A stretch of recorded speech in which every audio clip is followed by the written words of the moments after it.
The room was buzzing with the usual arrogance. Cameras rolling, heels clacking, and egos filling every inch of the congressional hearing hall. Pam Bondi was already smirking before her microphone even lit up. Her voice dripped with confidence, her jabs toward AOC subtle enough to sound professional, but sharp enough to draw blood. She thought she was winning. Everyone in the room did, until AOC leaned forward, calm as ever, and said 6 words that stopped time. "Let's play a recording, shall we?" The lights didn't dim, but the energy did. The smug grins disappeared. Fingers froze mid-type. Then came the voice, not AOC's, Pam Bondi's, on tape, unfiltered, and what she said next ended everything. This is a dramatized account, a fictional reimagining of what could happen when silence is strategy and truth comes with a timestamp. While the events and dialogue are fictional, the emotions are real. The questions it raises are real. And for many Americans, the consequences have already been lived. This isn't just a political story, it's a reckoning. Stay with us. It was the kind of morning that felt like the sky itself was holding its breath. A light fog clung to the windows of the Capitol, blurring the world outside into muted tones of gray and silver. It wasn't raining, but something in the air felt heavy, as if history, quietly, had decided it might pay a visit today. Inside the hearing room, the atmosphere was no less charged. A quiet energy moved between the rows of seats like a slow current. Reporters adjusted their lenses. Staffers straightened their name tags. Congressional aides tapped screens and whispered notes to one another, though no one quite said what they were thinking. Everyone had heard the same thing. Something might happen today. No one knew exactly what. But that kind of whisper doesn't need evidence to carry weight. Just instinct. The nameplates were in place. Representative Alexandria Ocasio-Cortez, New York 14. Ms. Pamela Bondi, former Attorney General of Florida. 2 names that had crossed swords before, on the airwaves, in the headlines, but never quite like this. Today they would be seated across from each other. Today there would be no camera cuts, no commercial breaks, no safe distance between them. At 9:02 a.m., the heavy doors at the back of the chamber opened with a soft thud. Alexandria Ocasio-Cortez entered alone. She moved quietly, not cautiously, but deliberately.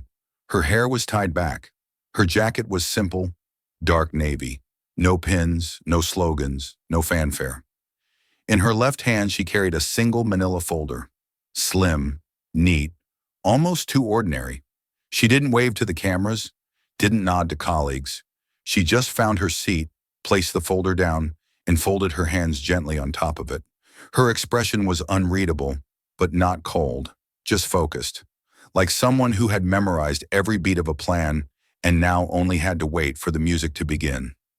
2 minutes later, Pamela Bondi walked in. She did not come alone. 2 aides in matching gray suits flanked her, and a swirl of soft murmurs followed her presence.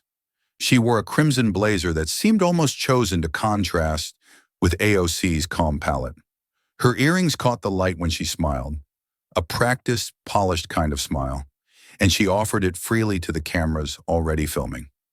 As she took her seat, she placed a thick stack of notes on the table in front of her, annotated, color-coded, bristling with sticky tabs like a legal hedge. Her hands moved swiftly. She was ready to argue. Across the table, AOC hadn't moved. Their eyes met briefly, not as opponents, but as 2 women who both understood the gravity of performance and the cost of being underestimated. Then came the sound everyone had been waiting for. The gavel. This hearing of the House Subcommittee on Oversight and Reform will now come to order. Today we'll be reviewing persistent patterns of bias within the federal criminal justice system. The chairman's voice was calm, procedural, but something in the room had shifted.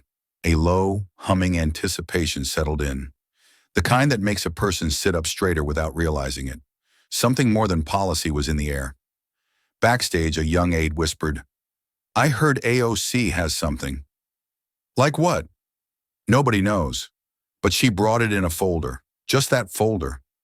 And somewhere in the back corner, a reporter scribbled 5 words into her notepad.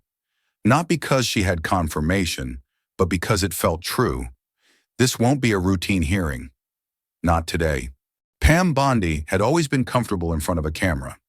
Over the years, she had shaped herself into a familiar fixture on television screens across America. Confident, direct, composed. Whether it was a Sunday morning talk show or a primetime panel on Fox News, she delivered her lines like someone who believed every word had been rehearsed by history itself. Clips of her greatest hits had made their rounds over the years. Bondi defending tough-on crime policies with firm conviction, questioning the motives of progressive prosecutors, drawing clear lines between what she called lawful order and performative outrage. In one appearance, she warned against activists dressing up as lawmakers. In another, she said the quiet part out loud. The American public wants someone who still believes in consequences. Her tone rarely changed, always cool, always composed. She didn't shout. She didn't need to. The smirk often did the talking for her. This morning, that same expression was back. As the hearing opened and the introductions were made, Bondi sat upright in her chair, papers neatly aligned in front of her. The moment she was recognized to speak, she leaned slightly into the microphone and smiled. Not warmly, not kindly, but with the assuredness of someone who had played this game before and believed she knew the rules better than anyone else. I appreciate the invitation to be here, she began, her voice even, almost pleasant. Some of us came here to seek truth. Some came for Twitter likes. She didn't name names. She didn't have to. There was a pause, just long enough to let the words settle into the room. Two Republican members chuckled quietly, one of them shaking his head with a knowing smile. Bondi sat back slightly, pleased, as if she'd struck the first clean chord of a well-practiced performance. Across the table, AOC did not flinch. She had heard lines like that before, not just from Bondi, but from a chorus of voices over the years. Voices that mocked sincerity, that downplayed conviction, that painted empathy as a brand and not a belief. She didn't return the smile. She didn't roll her eyes. She reached into her folder, pulled out a pen, and made a small note in the margin of her agenda. Just one word, a quiet reminder to herself.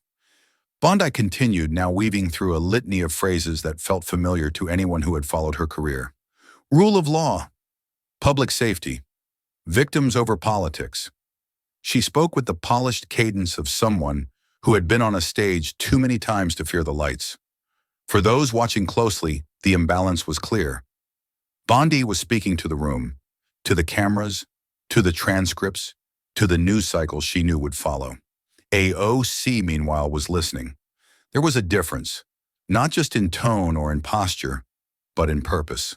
One had come to dominate the narrative, the other to disrupt it. But in that moment, the narrative still belonged to Bondi. She filled the space with certainty and slogans. She sounded to some like the adult in the room, a woman seasoned in debate, measured in her confidence. The crowd, the viewers at home, even a few on the dais. They leaned in her direction. What they didn't know, what even Bondi didn't know, was that her confidence, so carefully honed over years of political theater, was about to walk her into a truth that had been quietly waiting for its moment, and that moment was getting closer. Word by quiet word, step by deliberate step, it was already on its way. She had learned early on that not every battle needed to begin with a sword. Some required stillness, the kind of stillness that made others uncomfortable, that left space for their assumptions to rise and reveal themselves, that gave them just enough room to mistake silence for absence and restraint for weakness. Her father had taught her that. He wasn't a politician, he wasn't famous, but he understood people, how they rushed, how they overreached, how they blinked too soon. He used to tell her, in that gentle, deliberate tone of his, "Don't strike first, mija. Let them talk. Let them show you who they are. Then, when they blink, you'll know exactly what to do." She hadn't thought about that advice in a while, not out loud at least, but as Bondi spoke, confidently, carelessly, it came back like a familiar song. There was something oddly comforting about it, a quiet guidepost amid the noise. AOC sat still, hands resting on the folder before her. She nodded occasionally, not to agree, but to acknowledge. She took notes, small and neat, not to debate, but to observe. Pam Bondi wasn't just making a statement. She was making a choice, and she didn't even realize it. The room, for all its formal decorum, felt like it was tipping slightly. Not because anything had happened yet, but because something was on the horizon. The kind of shift you sense more than see. The kind that changes a room before it ever changes a word. And under her folder, nearly invisible to everyone else, sat a slim object that had traveled quietly with her for almost a year. Untouched, unrevealed, unmentioned. A small USB drive. No label, no markings. Just presence. It had been given to her months earlier, slipped to a staffer in an unmarked envelope, delivered by someone whose name wouldn't appear in any transcript, but whose voice still echoed in her memory. A voice that had said, trembling but clear, "You'll know when the time is right." She hadn't rushed to use it. There had been chances, tempting ones, to interrupt, to expose, to retaliate. But she'd waited, because the truth, like light, didn't need to force itself into a room. It simply needed a crack. And now, as Bondi leaned back in her chair, arms crossed just slightly, lips curling with satisfaction, AOC saw it. The blink. It wasn't dramatic. It wasn't even obvious. But it was there, in the shift of tone, in the casualness that often follows assumed victory. Bondi thought she had seized the moment, thought she had tilted the room in her favor. And that was exactly what AOC had been waiting for. The rest of the committee might not have noticed. The aides wouldn't have seen it. The reporters still scribbled quotes and checked their feeds. But AOC's focus was unshaken. She breathed in slowly, steady and even. Her fingertips brushed the folder again, lightly. No rush, just recognition. The moment had arrived. She didn't need to raise her voice. She didn't need to posture or perform. All she needed was what she already had: patience, presence, and the truth waiting quietly by her side. The hearing continued, but inside her, something had shifted. A kind of readiness that came not from impulse, but from preparation. From knowing that justice didn't always roar. Sometimes it whispered, and sometimes it waited, and now it no longer needed to wait. What the room didn't know was that she had waited 362 days for this exact moment, and Bondi had just blinked. It had been raining that day in the Bronx. Not the dramatic kind of rain that pounds on windows and demands attention, but the slow, persistent kind that seeps into everything. The sidewalks were slick. The clouds hung low. Even the air inside the district office felt damp with the weight of stories people carried in with them. It was the kind of day where everything felt a little heavier than usual. Alexandria was seated at a small round table near the window, her sleeves rolled just above her elbows, listening. Across from her sat a young woman, barely 20, her dark hair pulled back in a trembling bun, her hands clenched tightly in her lap. She had come in without an appointment. No cameras, no press, just pain and a folder full of papers she could barely look at. "My dad was a driver," she whispered, voice cracking. "He never had trouble. Not until that year, they started saying people like him were dangerous. He didn't even get to see a judge." She tried to finish the sentence, but couldn't. The words caught, and all that came was a choked sob. Alexandria reached gently across the table, not to fix anything, not yet, but simply to let the young woman know she wasn't alone in that room. There was no statement to give, no platform to defend, no hearing to prepare for. Just this moment. A daughter grieving, a father gone, and a system too warped by fear to see the human cost of its own language. Later that afternoon, after the young woman had left with a soft thank you and tear-filled eyes, Alexandria sat quietly with the papers she'd been handed. Deportation orders, a traffic citation, a summary of charges that read more like a political script than a legal argument. Words like risk to community and perception of threat jumped off the page. Vague, subjective phrases that had justified tearing a family apart. She turned to her staff. "Where did this come from? What narrative makes someone like him dangerous?" Her legislative director glanced up from his laptop, cautious but thoughtful. "There's been a trend. Post-2016, a lot of sentencing guidelines shifted. Unofficially, not in writing, but in how they're applied. Fear works, and certain people, they know how to use it. Alexandria looked out the window for a long moment, watching the rain trace lines down the glass. She didn't need more headlines about injustice. What she needed was the connective tissue, the thread between fear, policy, and power. The people who benefited when others were made invisible.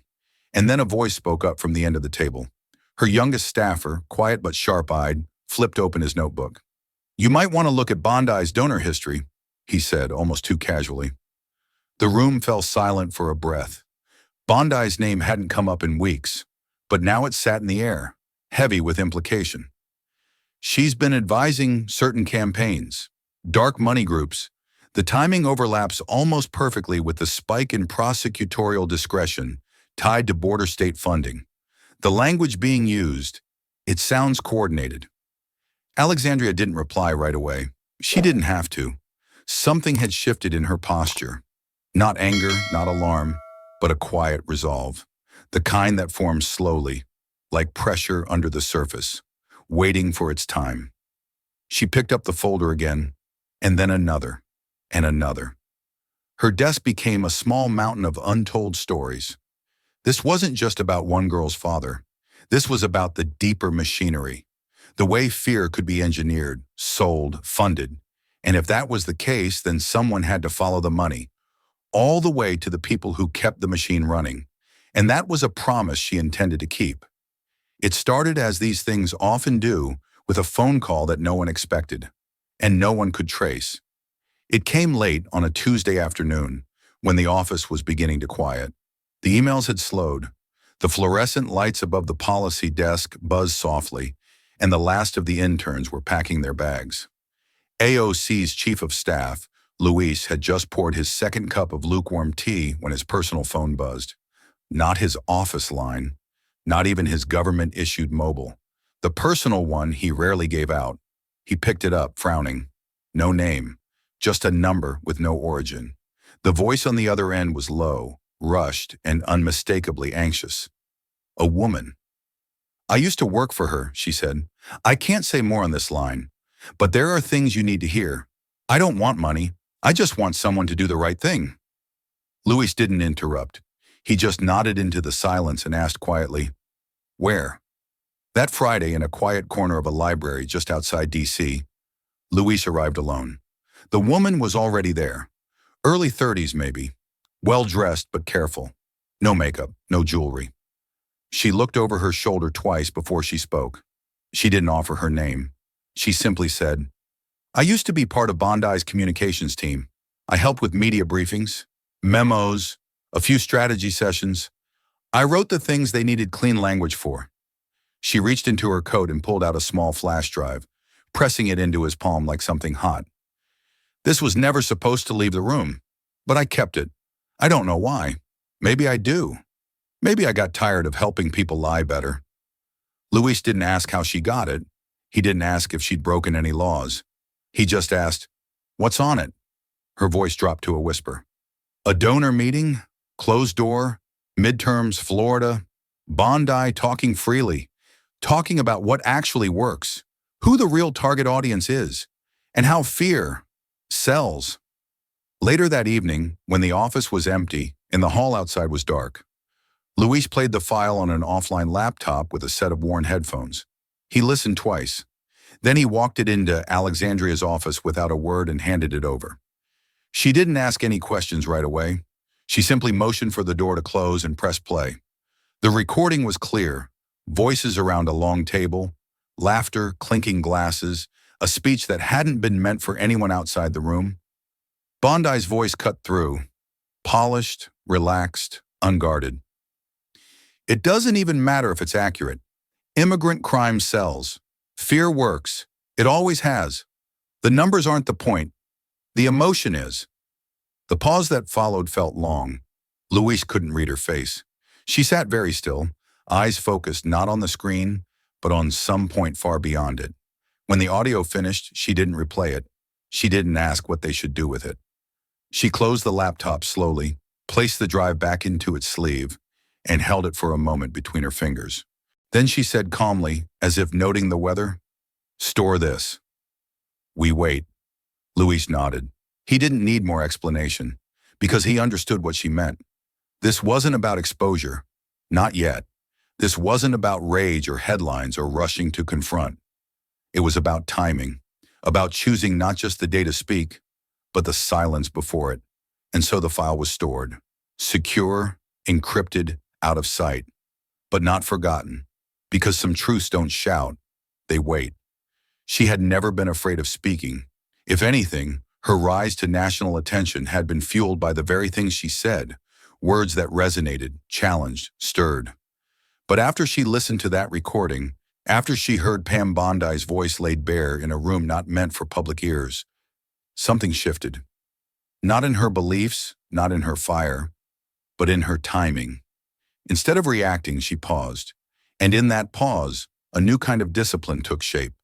For the next year, Alexandria didn't mention Bondi once. Not in interviews, not in press releases, not even in the subtle rhetorical jabs that seasoned politicians tucked into broader speeches.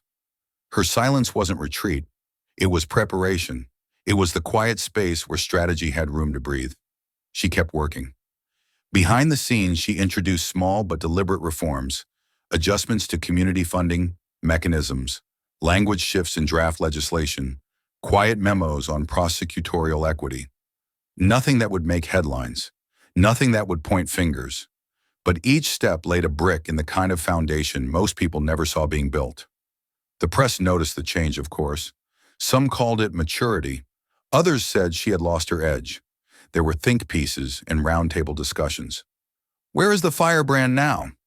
Has AOC been reined in? Too quiet for a movement built on momentum? She read the headlines without reacting. Let them write their narratives.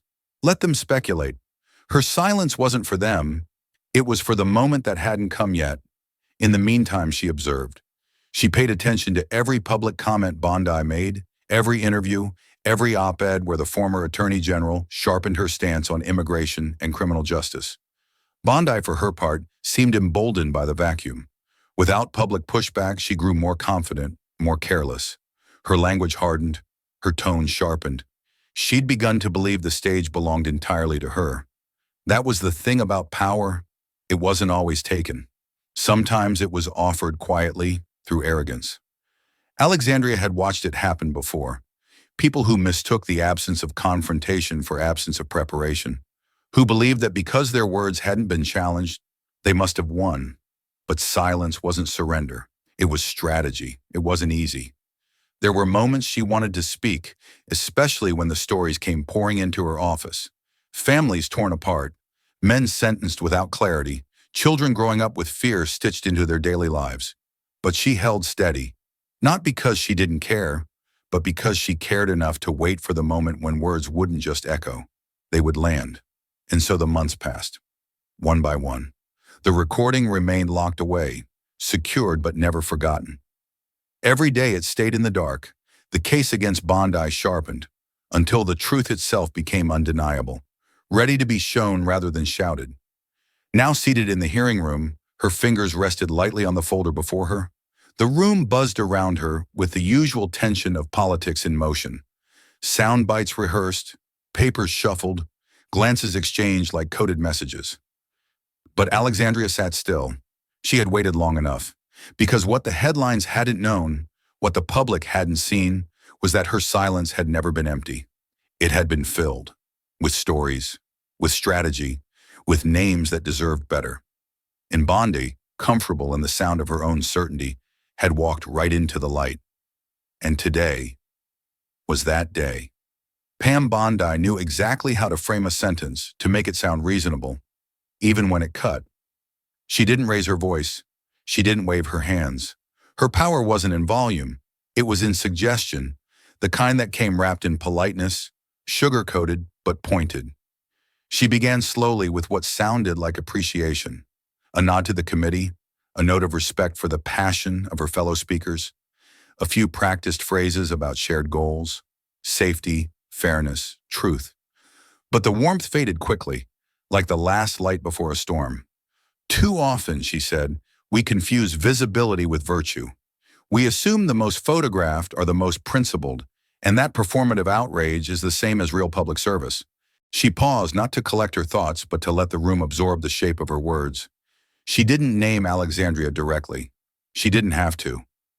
Then came the shift. She leaned forward slightly, her hands folding over the pages in front of her. Her voice lowered just enough to sound intimate, like someone letting the room in on a secret. We cannot build trust in our justice system by defending those who break it. We cannot claim to stand with victims while defending those who create them. And we certainly can't prioritize optics over outcomes. She reached for a stack of papers, deliberately laid them on the table, and began to slide photographs across the desk to the committee chair. Printed screenshots of AOC's social media posts, a visit to a detention center, a candlelight vigil, a statement about restorative justice. These aren't policies, Bondi said smoothly. They're performances. There were murmurs then, not loud but present. A few heads nodded.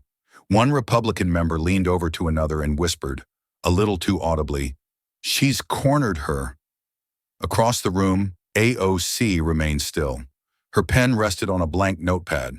She made no effort to interject, no movement to defend. From the outside, it looked like silence. To the casual observer, perhaps even concession. But for those who knew her, who understood the weight and value she placed on timing, her stillness carried a different kind of presence. Bondi continued. She began citing statistics, carefully selected to provoke unease. A study about repeat offenses, a polling figure about public fear of crime. She quoted from a family member of a victim, carefully chosen for rhetorical impact. Her tone never rose, but the language became heavier, more emotional, more urgent. She painted a picture, and in that picture, AOC was not a legislator, but a symbol of misplaced compassion. Someone who meant well but had lost sight of the real cost of leniency. And the room, for a moment, leaned toward her. Even some of the undecided members, those who usually sat quietly in the middle, seemed to pause. They glanced at Alexandria, waiting to see if she'd respond, waiting for the fight they assumed would come. But she didn't move. She let the words land, let the assumptions build, let the moment stretch until it began to teeter under its own weight, because she knew something else, something Bondi didn't. There's a difference between being loud and being right, and sometimes letting others speak is the most powerful way to prepare the truth to speak louder. She turned the page in her notebook, still silent, and Bondi, believing she had taken control of the room, smiled politely, completely unaware that she had just walked a step too far. Bondi had moved past implication now. The gloves were off, though she still wore them with the grace of someone who understood how to speak sharply without raising her voice. Her tone never wavered, but her words had begun to press harder, sentence by sentence, layer by layer. She was building something, an argument designed to sound rational, even empirical. But underneath the polish, it carried a familiar weight. Fear. She opened a binder and began to cite numbers, percentages pulled from selective studies, lines from reports stripped of context. She spoke of rising trends, of undocumented offenders, of spikes in neighborhood crime. The room, unfamiliar with the nuances of data manipulation, heard only the drumbeat of danger. And Bondi knew that. That's why she chose the rhythm carefully. Behind Alexandria, her team sat straighter. Shoulders that had been relaxed were now taut, eyes narrowed, jaws set. One aide leaned slightly toward another and, without looking up, typed into his phone, sliding it across the table. "Is it time?" Alexandria read the screen. She didn't reply right away. She looked ahead, letting Bondi's voice fill the space. Then she picked up the phone and typed back just one word, almost, because she understood something her team had also come to trust, that silence, when held long enough, doesn't just make space, it builds pressure. And when the moment comes, it allows the truth to land with more clarity, more weight. Bondi closed her binder and rested her hands on top of it, as if she had simply finished a thoughtful presentation. "This isn't about slogans," she said with that same poised calm. "It's about real Americans, the ones who follow the law, the ones who need us to stop debating feelings and start protecting lives." There was a murmur, soft but audible. A few heads nodded around the room. One reporter near the back began typing faster, as though preparing for a headline that was already taking shape in her mind. The mood had shifted, just slightly in Bondi's favor. The force of her certainty was carrying the weight of her claims, even if the facts behind them were thin. AOC didn't respond. She didn't lift her eyes or shift in her seat. She remained still, present, composed, quiet in a way that wasn't passive but purposeful. The camera turned to her, searching for contrast, for fire, for the pushback that always seemed to make the news. But she offered none, because in that moment, Alexandria wasn't trying to reclaim the narrative. She was letting it unfold, letting it reveal itself fully, every distortion, every carefully chosen word, every implication masked as logic, letting it sink into the room so deeply that, when the truth arrived, there would be no way to deny what had preceded it. And Bondi, mistaking that quiet for concession, sat back in her chair with the air of someone who believed she had just taken the lead. But for Alexandria, the real moment hadn't yet arrived. The room had to feel the weight of the performance before it could understand the gravity of what had been hidden beneath it. She placed her pen gently on the notepad in front of her. No scribbles, no signs of anger or urgency, just stillness and patience. Because narratives built on fear always sound convincing until they are held beside the truth. And that time was coming. It was already close. She could feel it. Almost. When the chair finally turned and said her name, the room exhaled. Quietly, collectively, almost imperceptibly. After so much talk, so many numbers and declarations and firm opinions, it was now her turn to speak. Alexandria didn't rush. She didn't adjust her microphone or clear her throat. She simply lifted her gaze, warm but steady, and allowed the silence to make room for what was coming. "Thank you, Ms. Bondi," she said calmly. "I appreciate your perspective." There was no sarcasm in her tone, no edge, only the kind of careful sincerity that disarms more than it challenges. It wasn't flattery, it was grace, and it gave the moment a kind of pause that hadn't existed before. She looked around the room, letting her eyes land where they needed to. Not with force, but with presence, and when she continued, her voice remained soft, but something about it had shifted. "I think it's time," she said, "that we begin to speak a little less about impressions, and a little more about truth. Not truth as it's framed or marketed or spun, but truth as it is, even if it makes us uncomfortable." Her hands moved gently toward the folder that had sat unopened in front of her all morning. It had gone unnoticed by most, so ordinary in appearance, but she had always known what was inside and why it mattered. She opened it slowly, carefully, not for theatrics, but for intention. From beneath a few well-kept notes, her fingers found a small silver object, a USB drive, plain and unmarked. It caught the light ever so slightly as she lifted it, the kind of shimmer that only drew attention if one was already watching closely. And some were. Pam Bondi, seated just across the table, had held her expression with practiced ease through most of the hearing, but now her smile, once effortless, began to falter. Not completely, just enough to be noticed by anyone looking for it. Her fingers shifted ever so slightly on the table. Her body leaned forward by a fraction, as if sensing something she hadn't prepared for. Alexandria didn't meet her eyes. She wasn't here to provoke or perform. She turned instead to the committee chair. "I'd like to submit something into the record," she said gently. Her words, like everything else about her that morning, were measured, formal but grounded. What carried them wasn't volume or emphasis. It was the weight of quiet conviction. The chair tilted his head slightly, surprised not by the request itself, but by the tone behind it. "And what is it you'd like to submit?" Alexandria looked down at the USB for a brief moment, then back up, her voice calm and clear. "A recording from a private strategy session held last year. I believe it may offer important context to the discussion we're having today." Nothing more. No accusations, no raised eyebrows, just facts, patiently held, now offered. The committee room, which had been full of movement just minutes earlier, seemed to still itself, not out of fear, but out of attention. Real attention, the kind that happens when people begin to sense that something meaningful is about to surface. And across from her, Bondi sat a little straighter, but less certain. The ground beneath her confidence had begun to shift, just slightly. It wasn't a confrontation. Not yet. It was something far quieter.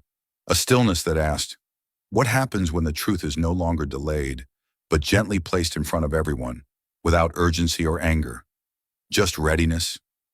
That moment had come, and deep down, even Bondi could feel it. The moment the USB drive was handed to the clerk, the room seemed to tighten, not in movement, but in atmosphere. The usual shuffling of papers, the quiet clicking of pens, even the low hum of side conversations all came to a gentle stop, as though the air itself had paused to see what would come next. A staffer leaned forward to connect the device to the committee's monitor system. For a second, nothing happened. The screen blinked. A cursor flashed in the corner. One aide murmured something about format issues, and there was an awkward, pregnant silence. The kind that invited doubt, even in the most prepared of minds. Then suddenly the file began to play. There was no video, only sound. It started quietly, almost too softly to hear, the faint clinking of glass and silverware. The atmosphere was unmistakably casual, a gathering not meant for transcripts, but for comfort. Then a voice emerged, familiar in cadence and tone, speaking without hesitation, without caution, without care. Fear works. No introduction, no disclaimer. Just those two words delivered plainly, as if they were common knowledge. Someone in the gallery drew in breath audibly. Another shifted in their seat, spine suddenly a little straighter, but the voice continued. Latino men commit 3 times the crime. Doesn't matter if it's true, it feels true. That's what people respond to.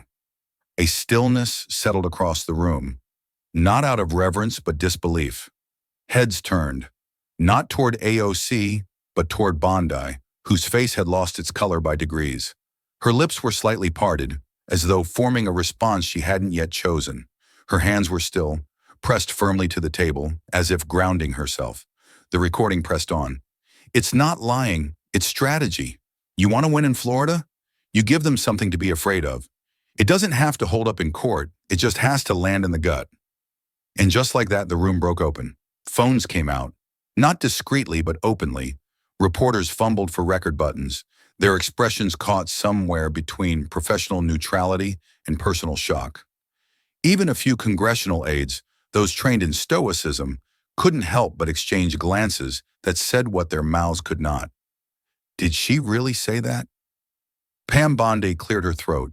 She leaned forward slightly, the hint of a protest on her lips.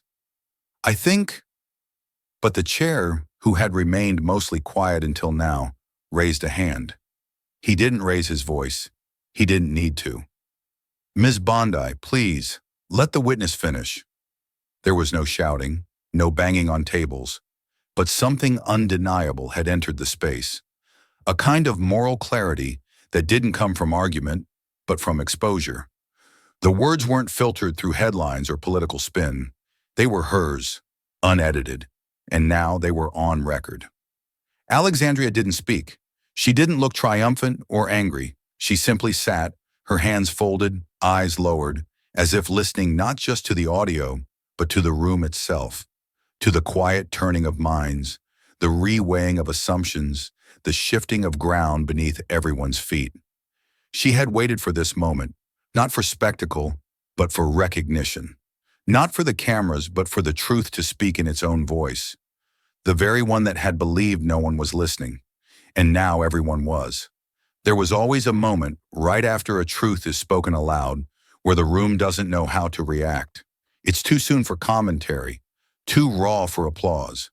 The air itself feels different, heavier somehow, like it's been reminded of its weight. That's what happened now. The recording had stopped, but the sound of it lingered. Not in decibels, but in impact. There was no official motion to adjourn, no dramatic shouting, no camera crews storming the floor. And yet, in the hush that followed, something had shifted. Not politically, existentially. The room didn't just feel different, it tilted. Reporters, once still and composed, began typing furiously. Screens lit up in every corner. Shorthand tweets flying out into the digital ether before the last word of the recording had even finished echoing. One journalist from the Hill stood without realizing it, fumbling with his phone as if it might help him catch up to what had just happened. On the second row, a Republican aide, young, pale, clearly rattled, rose abruptly, whispered something into his earpiece, and left through the side door. He didn't come back. Bondi remained seated, but something in her composure had cracked. Her hands were no longer resting, they were bracing. Her eyes darted from face to face, trying to read what could no longer be controlled. She opened her mouth once, then hesitated, as though measuring whether the words she had prepared would still work in a room that had just heard something it could never unhear. Then she spoke. "This recording," she began, her voice slightly uneven. "This is completely out of context. It wasn't meant to be public. It's likely illegal." Her tone had changed. The certainty was gone, replaced by something else. Not quite panic, but the early tremors of vulnerability. The kind that comes when control starts to slip through the fingers of someone long used to holding it. Alexandria looked at her gently, without triumph or scorn. There was no need for theatrics. The truth had already done its work. When she finally spoke, her voice was calm. Not sharp, but steady, like someone simply placing the final piece in a long overdue puzzle. "It was provided by a former staffer from your own office," she said, "voluntarily and legally. There was no non-disclosure agreement in place, no classified status. Just words spoken freely, now part of the public record." Her words didn't rise above the hum of the room, but somehow they reached every corner of it. Bondi didn't respond right away. She simply blinked, as if trying to process a new reality she hadn't prepared for. And all around them, a low sound began to rise. Not from any single voice, but from the collective weight of reaction. A murmur of disbelief, discomfort, and in some corners, something closer to outrage. Not because the room had just witnessed a political takedown, but because it had witnessed something far rarer. A moment when the private mask of power slipped, and what lay beneath was exposed in its full, unguarded shape. The audience, staffers, press, observers, sat still, but no one was relaxed anymore. Trust had been bruised, and in that bruise was a new awareness that couldn't be politely ignored. Alexandria didn't gloat. She didn't need to. Her silence now carried a different energy. Not anticipation, but confirmation. For months, she had waited for this, not to wound, but to reveal. And the room, once leaning away from her, now leaned in. Not because she demanded it, but because truth, when it arrives so quietly and so clearly, leaves little room for anything else. The audio stopped without ceremony. No fade out, no closing remarks, just the click of silence returning to the room. For a few seconds, no one moved. The kind of stillness that followed wasn't awkward. It was the kind that settles when something heavy has just landed and the weight of it is still being processed. 5 minutes. That's all it had taken. 5 minutes of unfiltered truth, pulled from a private room and placed gently, but irrevocably, into the public light. Alexandria sat with her hands still folded. She hadn't shifted in her seat during the recording, hadn't flinched, hadn't smiled. Now she looked up, not to confront, but to close a circle. "There are moments," she began, voice soft but unwavering, "when language does more than describe a belief. It reveals the machinery behind it." Her tone was even, conversational, the kind you'd use when explaining something you've carried inside for too long. What we heard was not a policy disagreement. It wasn't a debate about numbers or budgets. What we heard was strategy, one that treats fear like a currency and human beings like headlines. She paused just long enough for the room to truly hear her next words. Pam Bondi weaponized racial fear for votes, and today, that weapon turned in her direction. She didn't raise her voice. She didn't need to. Truth, when spoken plainly, doesn't ask for amplification. It resonates on its own. There were no outbursts, no immediate questions, just a quiet shift in the air, the way a storm presses against a window before the wind arrives. People were no longer glancing at their watches or flipping through documents. They were watching her, listening, not for argument, but for meaning. Down the hallway, a staffer peeked in to whisper something to a press secretary. A moment later, Phones buzzed in quiet unison. The ripple effect had begun. Outside, MSNBC broke the story first. A red banner rolled across the screen. Breaking leaked audio reveals Bondi's racial strategy at donor event. CNN followed within moments. Then NPR, then the wires.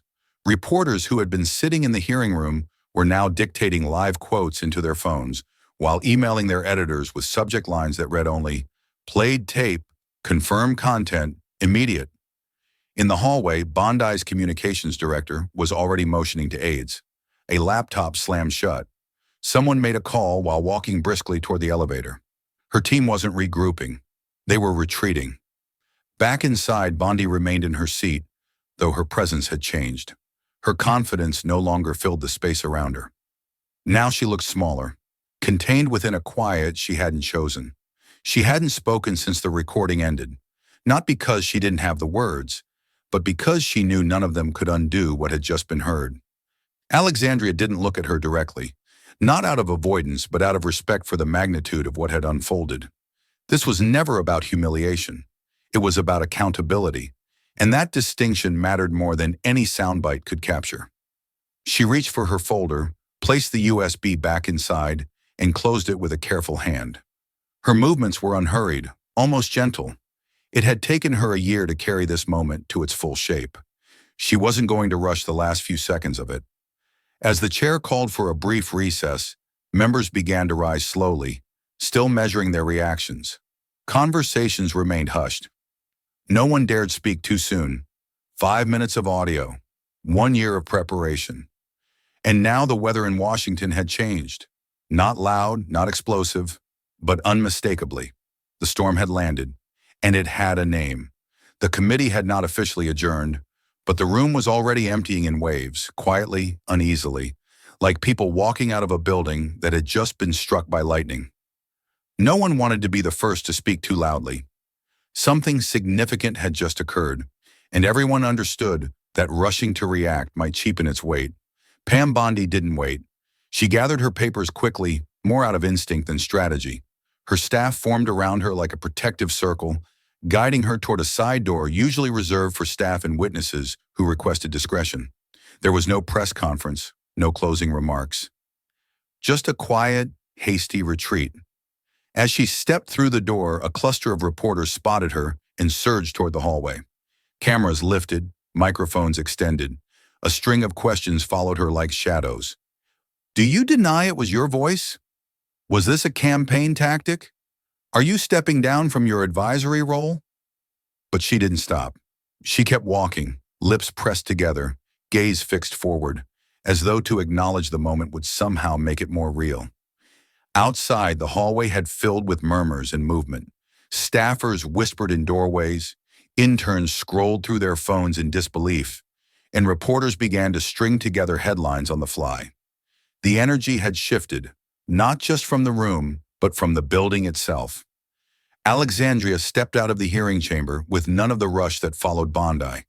She carried her folder under one arm, the same way she had brought it in, and walked at her usual pace. Not slow, not fast, but deliberate. She greeted a familiar staffer with a quiet nod, then continued down the hallway like someone who had just finished what she came to do. She didn't look around to see who was watching, but people were. From offices with open doors, from corners of the corridor, from behind phones that had already begun recording again. And then somewhere near the far end of the hallway came a soft sound, a single clap, just one. It was tentative at first, polite, almost hesitant, but then another followed, and another. She didn't stop walking, but she felt it, this quiet ripple of acknowledgement. Not the kind that comes from spectacle, but from recognition, from those who understood what it meant to wait, to hold your ground, to speak only when the weight of your words could no longer be ignored. By the time she reached the end of the corridor, the sound had grown. Not wild applause, but a gentle wave of gratitude. Palms meeting palms in quiet rhythm. It came not just from her supporters, but from those who had been unsure before. Those who had leaned away from her, not because they disagreed, but because they didn't yet understand. Now they did. She didn't wave, didn't raise her hand or bow her head. She simply kept walking, letting the moment belong to itself. A few aides exchanged looks behind her, a mix of pride and something else. Something quieter, a kind of awe. In the distance, the storm that had broken inside the hearing room continued to unfold in press rooms, on television screens, and across feeds already buzzing with reaction. But here, in this hallway, the noise had become something softer, something human. One woman was walking away quickly, trying to escape the consequences of her own words. The other walked forward, quiet, steady, unchanged. And the difference between the two had never been clearer. By the time evening settled over Washington, the storm had moved from committee chambers to living rooms. The recording had been clipped, analyzed, subtitled, and uploaded within hours. Every major outlet ran the story, though how they told it varied, predictably. Conservative commentators took their corners quickly. On certain networks, the word entrapment was passed around like a lifeline. There were questions about the ethics of recordings, concerns about privacy, and warnings about what it might mean if elected officials began turning donor dinners into public trials. One anchor even asked if this set a dangerous precedent. Who among us hasn't spoken too freely in trusted company? But even as the spin churned, there was a visible tightness in the conversation, a discomfort, because the words on the tape didn't leave much room for interpretation. Fear works. It doesn't have to be true.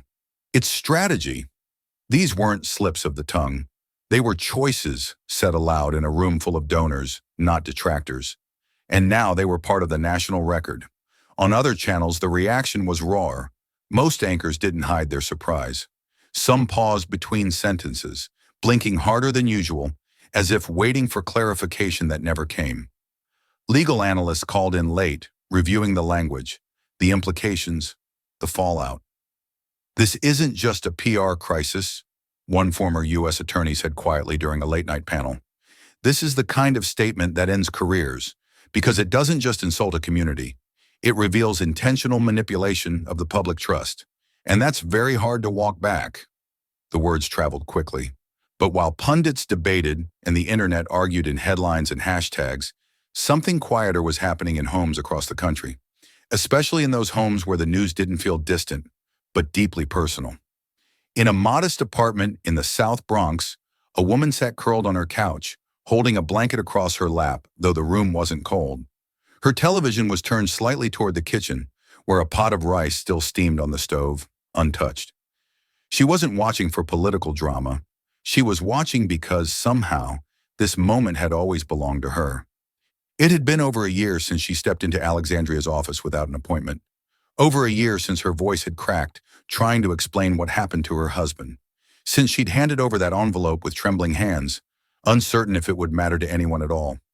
Now she sat in silence, watching a congresswoman speak gently but firmly about things most politicians only alluded to in private. She saw the headlines scroll. She heard the analysts. But more than anything, she heard something else. Herself, her grief, her confusion, her quiet plea to be seen, reflected in someone who had not forgotten.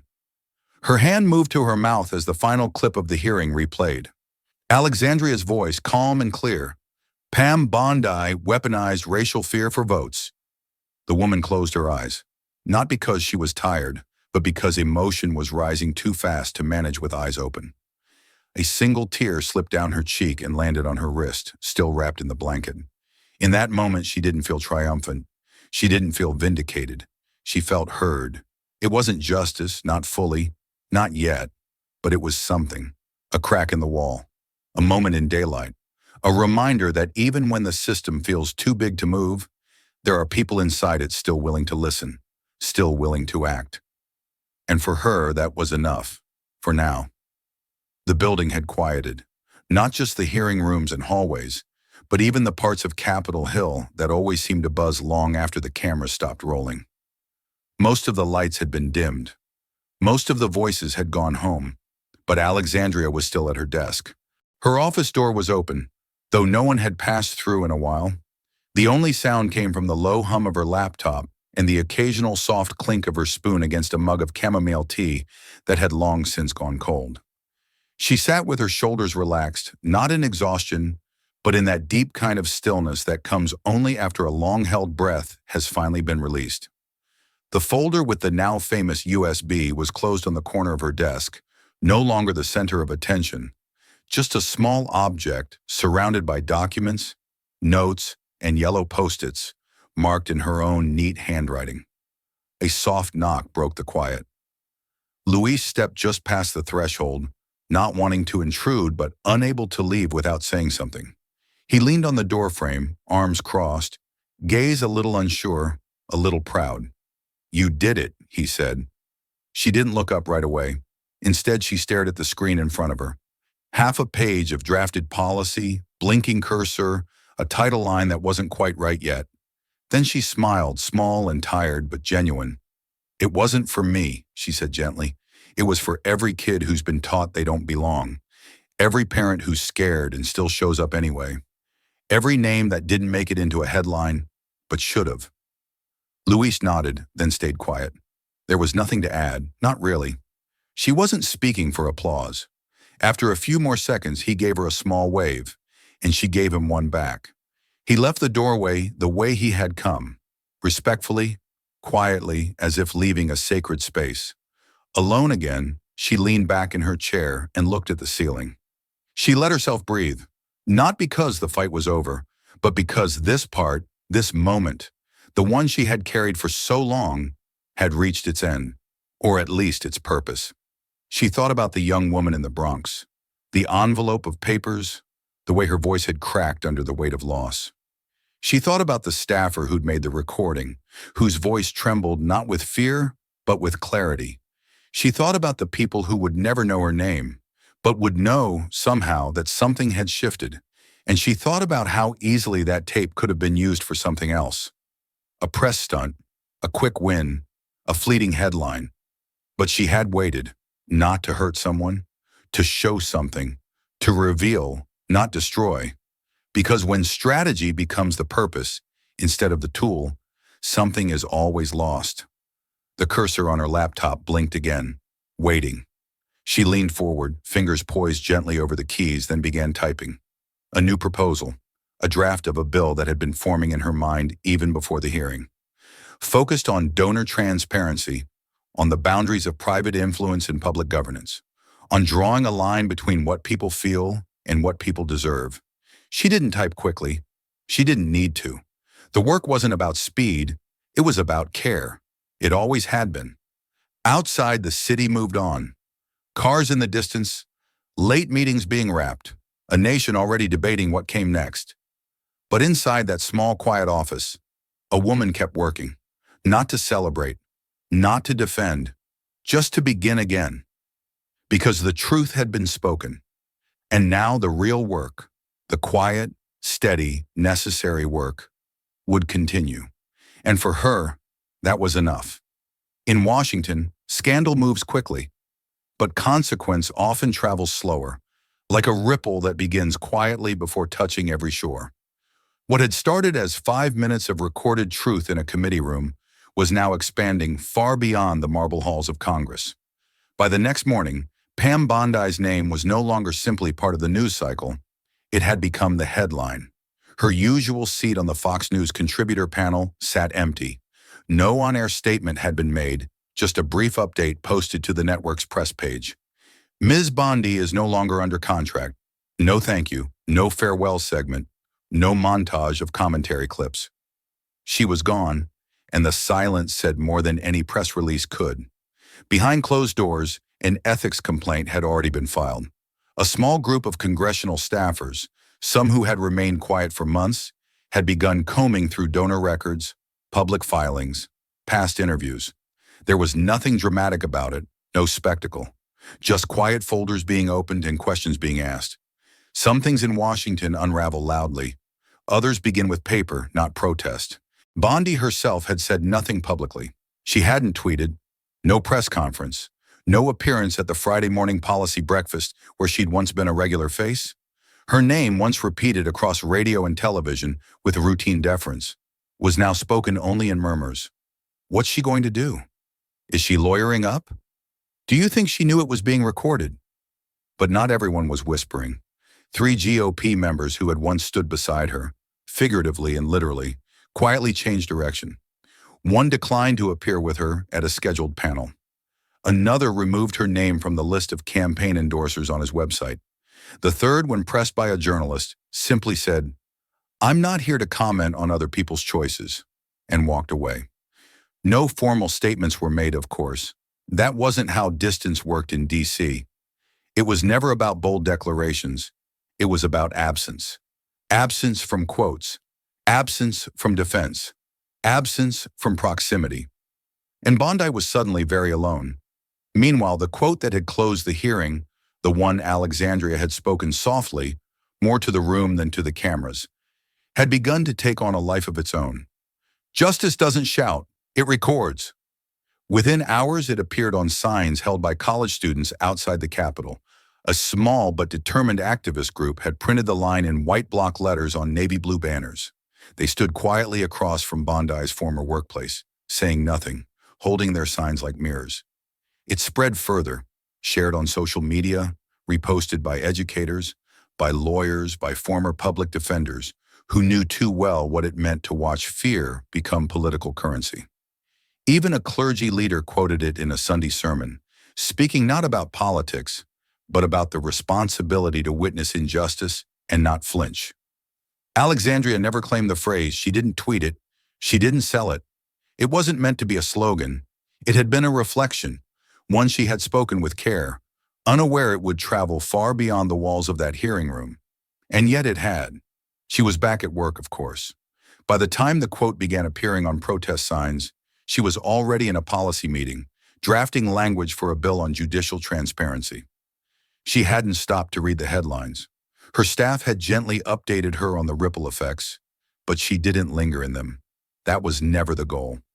The goal was to show that some battles aren't won by shouting louder or by drawing sharper lines, but by waiting long enough for the truth to reveal itself. And when it did, by standing beside it, quietly, steadily, without the need to perform. And now, with the echo of her words moving through places she hadn't expected, Alexandria continued on. Not to chase the aftermath, but to keep building what must come next. The town hall was modest, the kind of space that had seen years of birthdays, school fundraisers, and potluck dinners. Folded chairs lined the scuffed floors, and the light filtering through the tall windows caught the soft dust in the air, giving the moment a kind of hush that wasn't silence, but something deeper. Alexandria stood at the front without a podium, just her and the people who had come to listen, or maybe just to feel heard. Her tone was quieter than usual, her words measured. She had been here before. This was home ground, and yet after everything that had unfolded, this evening carried a different weight. People had questions about housing costs, healthcare, neighborhood safety. She answered them steadily, without flash, with the kind of attention that made even the simplest question feel important. Then a man near the back slowly raised his hand. He looked to be in his late 70s, tall but slightly stooped, his military cap faded at the brim. A volunteer walked the microphone over as the room turned gently toward him, chairs creaking and coats rustling. He didn't speak right away. He gripped the mic with both hands and let the silence settle, as if searching for the right shape of his thoughts. "I'm not one for speeches," he began softly, "but I wanted to say something." Alexandria met his eyes and nodded. Nothing performative, just quiet respect. "I served in Vietnam," he continued, "and I've watched a lot of hearings in my life. Watched people throw around big words and loud promises, watched them puff up and disappear the moment it gets hard." He paused, his voice thinning just slightly. "But last week, when you waited and let that recording speak for itself, it wasn't just about exposing someone. It was about something a lot older and a lot deeper. You didn't speak just for your own people. You spoke for mine too." The room didn't stir. It listened. For folks who've been told again and again that they're too angry, too poor, too brown, too quiet, too much, or never enough, you didn't speak over us. You made room. He handed the mic back with a quiet "thank you," and the room held still for a moment. No clapping, no cheering, just a kind of reverent breath, shared between strangers. Alexandria stood quietly, one hand resting gently over her chest. She didn't try to fill the space with more words. She simply nodded once, with a kind of tenderness that said, "I heard you. I carry that." In the days that followed, the echoes of that moment traveled far beyond Queens. In a kitchen in Des Moines, a grandmother turned the volume up on the news and murmured to herself, "That girl's got steel under silk." In Jackson, Mississippi, a retired civil rights organizer leaned back in her chair and said with a smile, "She didn't just win, she waited." And in a living room in Tucson, a teenage son watched the clip of the hearing with his father, an immigrant landscaper who rarely watched politics. When the recording played, the father didn't speak, but when it ended, he quietly placed his hand on his son's shoulder. The wave that had begun with one line, "Let's talk about what's real," had found its way into homes, into hearts, into places that had forgotten what it felt like to be represented without being used. At the end of the town hall, Alexandria stayed long after the event was technically over. She didn't rush. She moved slowly, speaking with each person who waited, some just wanting to say thank you, others needing to say nothing at all. She listened with the same attentiveness she had shown during the hearing. Not every victory is loud. Some are quiet enough to carry you forward. And this one, this moment in a school gym in Queens, wasn't just the end of a story. It was the start of something steadier, something still unfolding. The conference room wasn't grand. The table was scratched in places, the windows slightly drafty when the wind rolled off the East River. But it wasn't meant to impress. It was meant to gather. 12 chairs, 12 young faces, some fresh out of college. Others had run small campaigns in school boards or city councils. A few had marched in protest just a few summers ago, still carrying the scuffs on their shoes. They came from different parts of the country, Detroit, Fresno, Tulsa, Charleston, but their reasons for being here felt strangely the same. They wanted to serve, not for applause, not for ambition, but because they had seen too much to stay quiet. AOC sat at the head of the table, not because she asked to, but because they left the seat open for her. She didn't arrive with a speech, no PowerPoint, no prepared lines, just a weathered laptop, a yellow notepad, and the kind of calm that doesn't come from winning, but from enduring. She looked around the room, taking them in, faces eager, eyes alert, pens already poised. "I'm not here to tell you how to win," she began, voice soft but sure. "Because the truth is, most of the time, this work doesn't feel like winning. It feels like waiting, listening, holding your ground while the noise tries to move you." They leaned in, listening not just to what she said, but how she said it. She opened her laptop, clicked a file. The audio played, crackled slightly from compression. They all recognized the voice. Pam Bondi. The same words that had echoed through headlines just weeks ago. "Fear works. Latino men commit 3 times the crimes. It doesn't matter if it's true. It's not lying. It's strategy." The room didn't gasp. They had all seen some version of this in their own corners of the country. But hearing it, unvarnished, untouched by spin, hit different. When the tape ended, there was no commentary. AOC closed the laptop and sat back in her chair. "I held on to that for a year," she said simply, "not to punish, not to ambush, but because the moment wasn't ready, and neither was the country." They were quiet, not because they didn't have things to say, but because they were processing. The room held a silence that felt like soil. Something was growing underneath it. "You will all face people like her," she continued, "polished, funded, backed by old systems that know how to twist fear into votes. And you're going to be tempted to shout, to fight loud, but here's the truth. Justice doesn't always shout." She tapped the table lightly with one finger. Measured, like punctuation. Justice listens, it records, it waits. One of the young men, Elijah from Georgia, spoke up. "How did you know when the time was right?" She smiled. "I didn't. I just knew when it wasn't." A soft ripple of laughter passed around the room. Not the loud kind, but the kind that releases tension. She stood, walking slowly around the table as she spoke. Not preaching, just passing it on. "Every one of you has a folder somewhere inside you. Something you're carrying, waiting on, building toward. And one day someone will walk into a hearing room, or a stage, or a kitchen table, and they'll blink. She stopped, letting the sentence settle. And when they do, you'll be ready. Outside, the late afternoon sun warmed the windows. A breeze ruffled the edges of someone's notebook. AOC returned to her chair, took a sip of her now cold coffee, and said one last thing. Don't run for office to speak. Run to listen. Because when you finally do speak, if you've really listened, they'll hear you louder than the people shouting. The group stayed for another hour. They didn't talk strategy. They shared stories. One had been racially profiled in high school. Another had grown up undocumented. One young woman had lost her brother to the justice system and still wore his ring on a chain. And in that room, something shifted, not just in them, but around them. A sense that history wasn't something you watched on cable news. It was something you built, in quiet rooms, with steady hands, and the kind of truth that didn't need a spotlight to shine. The PBS studio lights were dimmer than usual, soft, warm, almost like candlelight. The backdrop was understated, navy velvet, a quiet American flag, and a single orchid on the small table between them. AOC sat calmly, her posture relaxed but not passive. Her hands rested gently in her lap. There was no script, no bullet points, just her, unarmored. The interviewer, a seasoned journalist with silver streaks in his hair and the patience of someone who'd seen too much to spin, began slowly. When the hearing aired, some people called it a political takedown. Others said it was long overdue accountability. How did you see it? AOC took a breath, not out of hesitation, but clarity.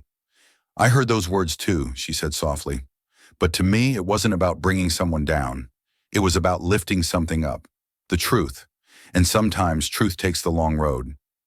The journalist nodded, giving her space. So if you could go back, knowing everything you know now, would you do it the same way? There was no pause in her answer. Yeah, she said, exactly the same. And I'd do it again if I had to. Her voice didn't rise, didn't harden. It remained steady. Conviction without anger. Grace without apology. A moment of silence passed between them. Not awkward, not tense, just full, as if the air had briefly thickened with the weight of what had been said. Outside, the city moved as it always did. But in that studio, just for a moment, something quieter held the room. And in the calm after the storm, the truth sat beside her. Not loud, but luminous. The evening was quiet, the kind of stillness that settles over the Capitol just before midnight, long after the press vans have pulled away, long after the halls echo only with the distant footsteps of overnight custodians. AOC sat by the window in her office, one lamp on, the city humming faintly beyond the glass. Her phone buzzed. No name, just the number, familiar now. She answered without hesitation. I wasn't sure if I should call again. The woman's voice came softly, almost a whisper. I'm glad you did, AOC replied. There was a moment of silence, the kind that only exists between two people who once carried a secret together. I saw the hearing, the woman said. The whole thing. AOC didn't interrupt. You didn't just expose her, the woman continued, voice shaking slightly. You gave me back something I thought I'd lost. You gave me my soul back. AOC closed her eyes, her fingers pressing lightly against the edge of the desk. You were the one who took the risk, she said gently. I just made sure it was heard. On the other end, there was a quiet breath, a sigh not of fear, but of relief. AOC looked out again, her gaze sweeping across the darkened dome of the Capitol. We all have a voice, she said. Some of us just needed it amplified. The woman didn't respond right away, but when she did, it was with a thank you that didn't sound like a farewell, but a promise. The call ended. AOC sat still for a moment longer, listening to the quiet. Not all justice is loud. Some of it lives in late-night calls and quiet returns of dignity. And in that silence, something sacred was finally restored. The hour was late. Most of Capitol Hill had long gone still, the corridors empty, the elevators humming only to themselves.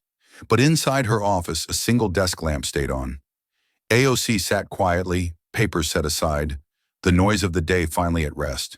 Her eyes were tired but not dim. On the edge of her desk sat a small object, new but familiar, a USB drive, its label handwritten in ink. 2025. She didn't touch it, not yet. Just glanced at it the way one looks at a compass before a long journey. There was no audience here, no cameras, no applause. Only the soft scratch of her pen, the quiet tap of keys when she returned to typing. The rhythms of work that asked for no spotlight, only patience. And then, almost to herself, she said it. Not as a threat, not even as a warning. Just a quiet promise wrapped in experience. Let them underestimate me again. Outside, the wind pressed gently against the window pane. Inside, a woman kept working, because the fight wasn't over, and the truth still had more to say. This story isn't just about politics, it's about patience, purpose, and the quiet strength of staying ready. AOC didn't win by shouting louder. She won by listening longer, preparing deeper, and trusting the truth to speak when it mattered most. In an age of instant reaction, her strategy reminds us, real change takes time and courage. What about you? Have you ever held your truth until the world was finally ready to hear it? If this story touched you, don't let it stop here. Like, share, and subscribe to Alexandria Rising Stories, where every voice matters and every story echoes far beyond the screen. This story is a fictionalized and dramatized narrative created for educational, inspirational, and storytelling purposes. While it may be inspired by real public events, people, or societal issues, it includes imagined dialogue, reconstructed scenes, and character interpretations meant to highlight broader themes of justice, dignity, and resilience. Any resemblance to actual events or individuals beyond public knowledge is purely coincidental. We do not intend to defame, mislead, or harm, but to invite reflection and meaningful conversation. Thank you for watching Alexandria Rising Stories.